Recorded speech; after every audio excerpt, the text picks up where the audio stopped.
Terima kasih Tuan Ketua. Dengan peluang yang diberikan kepada saya untuk membahaskan. Yang Berhormat Bagan, sebentar. Oh ya. Allahumma salli ala sayyidina Muhammad.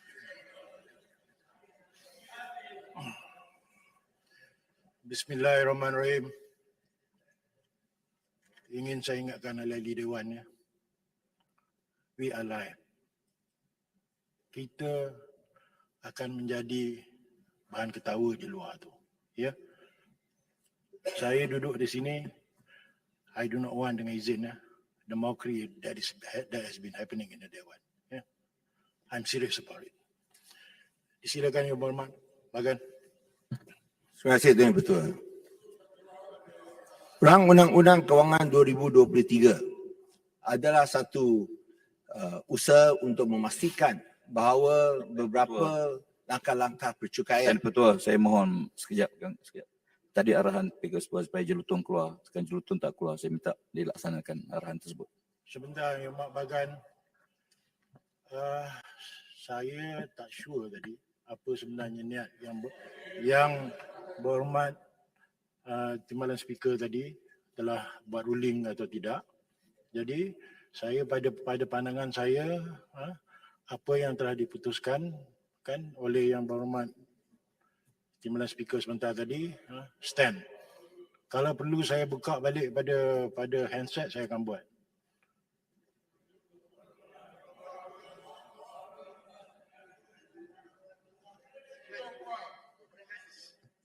Yang Berhormat Jelutong. Timbalan Speaker, saya mohon Pak Ketua, yang mengganggu persidangan Dewan adalah Yang Berhormat Arau. Saya hanya minta beliau tarik balik kenyataan yang dibuat. Jadi saya minta Yang Berhormat Timbalan Speaker ruling atas perkara ini. Saya yang duduk Yang Berhormat Jelutong, saya terus terang cakap, saya tidak jelas apa yang telah diputuskan. Kalau jika ada kesangsian ataupun tidak puas hati, aturkan usul. Bagi saya nak jalankan mesyuarat ini sebaik mungkin kerana kita banyak rang undang-undang yang nak diselesaikan. Ya. Bagi pihak yang tidak berpuas hati itu, usulkan. Kita silakan Yang Berhormat Bagan, masa yang telah diambil, saya akan tambah. Saya akan tambah. Baik, silakan Yang Berhormat. Terima kasih. Saya ingin mendapat penerangan daripada Yang Berhormat Timbalan Menteri tentang jumlah cukai yang dikutip mengikut pecahan negeri. Kerana kita tahu bahawa kira hampir 300 bilion ringgit akan dikutip untuk tahun taksiran, tahun lepas dan mungkin untuk tahun ini. Bolehkah kita dapat pecahan mengikut negeri? Kerana seperti yang dimaklumkan oleh semua, bahawa di antara negeri-negeri yang membuat sumbangan yang besar, iaitu Pulau Pinang, mungkin nombor 4 daripada semua negeri-negeri. Tapi balasan yang mereka terima balik adalah tidak berbaloi kalau kita bandingkan jumlah yang disumbangkan. So kita harap bahawa sumbangan yang diberikan balik kepada negeri-negeri bolehlah berpada-pada, iaitu munasabah ikut apa yang mereka sumbangkan kepada kerajaan persekutuan. Di antara langkah-langkah yang diperkenalkan ialah cadangan untuk melaksanakan cukai mewah. Di sini saya ingin mendapat penjelasan. Apakah bentuk cukai mewah yang dicadangkan? Bolehkah saya syorkan bahawa cukai mewah hanya untuk barangan-barangan daripada luar negara? Tidak akan dikenakan ke atas barangan-barangan tempatan. Ini untuk membolehkan kita membangunkan syarikat-syarikat yang mengeluarkan barangan-barangan mewah. Kerana kita tahu bahawa ini adalah satu kehilangan dari segi tukaran wang asing. Sekiranya kita hadkan hanya kepada barangan luar negeri, saya rasa ini akan membantu syarikat-syarikat tempatan untuk juga mengeluarkan barangan-barangan yang berjenama. Dan di sini juga saya harap bahawa kadar yang dicanangkan janganlah tinggi sangat. Kerana kalau terlalu tinggi, ini akan mengurangkan pelancong-pelancong yang datang, kerana apabila mereka membeli belah, oleh kerana cukai yang tinggi sangat ini, mereka akan pergi ke negara-negara jiran. Dan ini akan juga merupakan satu kehilangan dari segi sumber kewangan, pendapatan yang kita boleh dapat daripada pelancong-pelancong asing.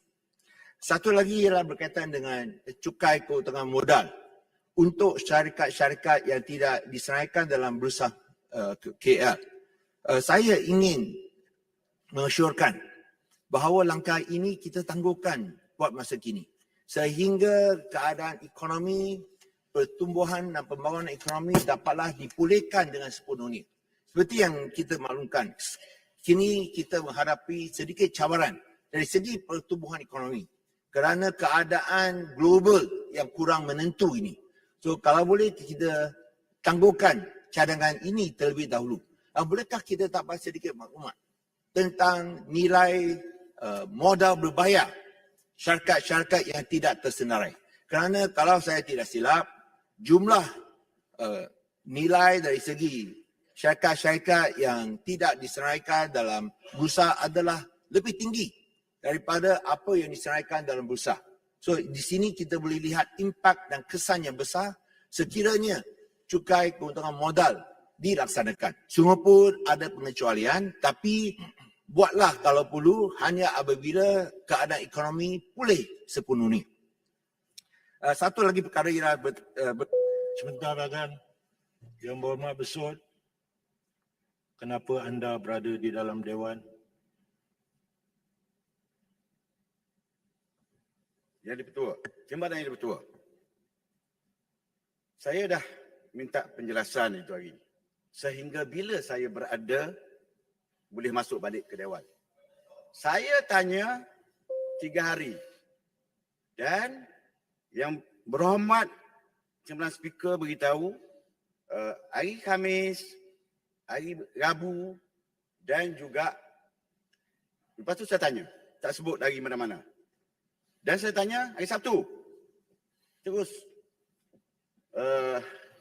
Timbalan Speaker beritahu hari Senin, hari bekerja. Dalam 44.2 jelas menyebut mana keputusan Speaker adalah muktamad.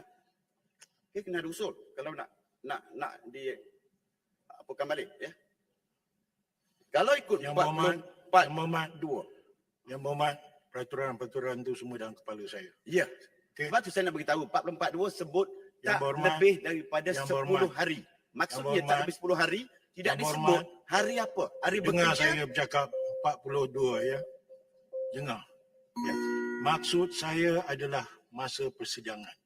Dan Yang Berhormat Tapi tidak tidak dinyata boleh berada masalah. di dalam. Tidak dinyatakan.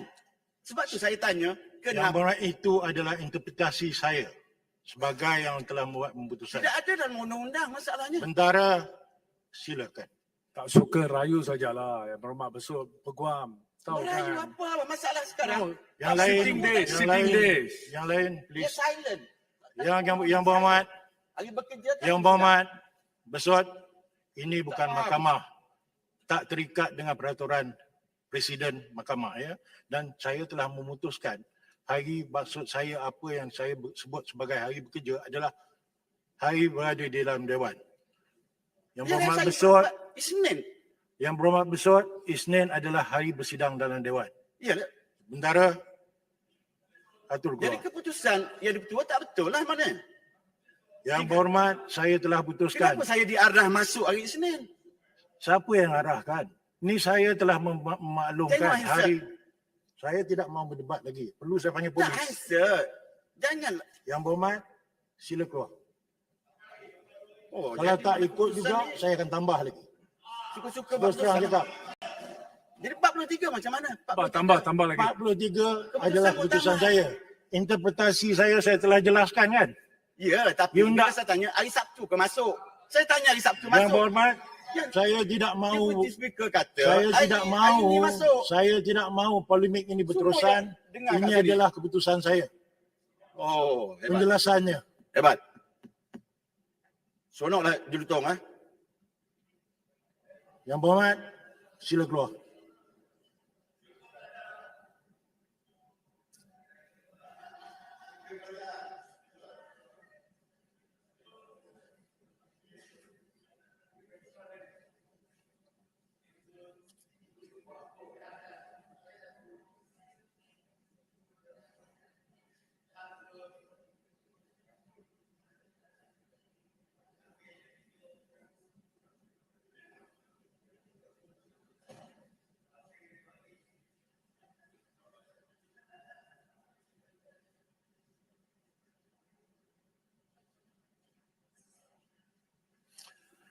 Yang Berhormat Bagan, saya akan tambah masa. Baik, terima kasih Tuan Yang Bertua.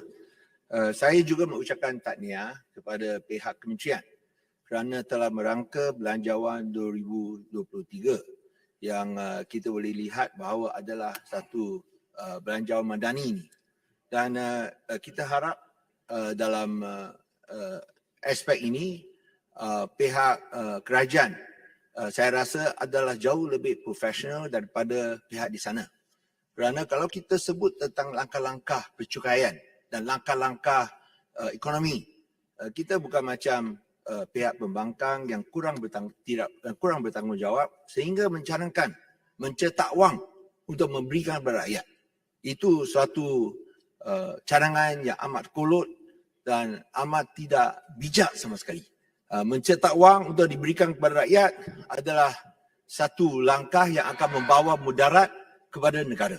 So oleh sebab itu kita harap teruskan dengan cadangan bila masa, profesional. Tuan Betul, saya nak celah sikit, bila masa yang ada disebut kecuali Yang oleh Berhormat- orang-orang tertentu, individu tu lain. Yang Berhormat- Sebut pihak pembangkang sebagai satu pihak. Yang Berhormat, Itu benar betul. saya Sangat tanya yang berhormat macam lah. peraturan berapa? Kalau Berhormat bagi tahu peraturan Ya. berapa ya. Okey, teruskan. Ya, tanya yang berhormat macam kalau nak. Yang akhir Tuan Yang Bertua ialah berkaitan dengan show ataupun pandangan yang dikeluarkan oleh Yang Berhormat Putrajaya dan Yang Berhormat Macang tentang kuasa menteri. Ini saya nak berikan sedikit khusus kepada mereka. Kalau anda lihat Seksyen 44(6B) dalam Akta Pendapatan Cukai, ia adalah berkaitan dengan rayuan yang diberikan kepada menteri. Bukanlah kuasa menjalankan inisiatif. It is not an initiative power. So oleh sebab itu, kalau tidak ada rayuan, macam mana perkara ini boleh berlaku? Dan pada masa yang sama, apa yang dinyatakan oleh pihak pembangkang adalah Saya tidak celah benar bagan. sama sekali. Nak betulkan sikit je, sikit je. Duduk. Sikit je. Adalah tidak benar sama sekali. Kerana kita tahu bahawa perkara pembatalan pengecualian cukai tidak berlaku semasa pentadbiran Pakatan Harapan di bawah kementerian saya. Ini berlaku selepas. So kalau nak tanya, tanyalah Yang Berhormat Paguh. Dan saya tahu bahawa apabila beliau membuat dakwaan yang tidak berasas ini, tidak ada seorang pun ahli parlimen berani mengulangi dakwaan yang tidak berasas ini. Kerana ia memang tidak benar. Kalau berani mengulangi di luar, tindakan seterusnya akan dijalankan. Oleh sebab itu, janganlah pertikaikan kebijaksanaan dan juga kuasa yang diberikan oleh Menteri Kewangan. Kita tahu, kita arif apakah kuasa yang ada, apakah kuasa yang tidak ada. Kalau tidak ada kuasa sedemikian, jangan bersalahkan Yang Berhormat Menteri Kewangan ataupun Yang Amat Berhormat Perdana Menteri. Kita ikut kuasa, kita patuh kepada fasal-fasal yang ada dalam Akta Pendapatan Cukai. Kita tidak akan menyalahgunakan kuasa seperti mana yang dilakukan oleh pihak pembangkang. Sekian, terima kasih. Terima kasih Yang